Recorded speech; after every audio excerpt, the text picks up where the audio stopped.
ኦኬ እስኪ እነዚህን በእንግሊዘኛ እናያለን ዛሬ ይኸው ሊሞት ተቃርቧል አርፏል ተቀብሯል ዛሬ መታሰቢያ ቀኑ ነው ተረስቷል በእንግሊዘኛ እንዴት ነው የምንገልጸው የመጀመሪያው ሊሞት ተቃርቧል ስትሉ he is on his deathbed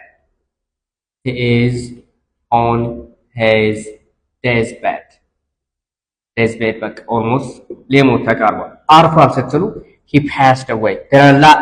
alternatives but this one is common he passed away ስትሉ አርፏል ሞቷል ተቀብሯል he is buried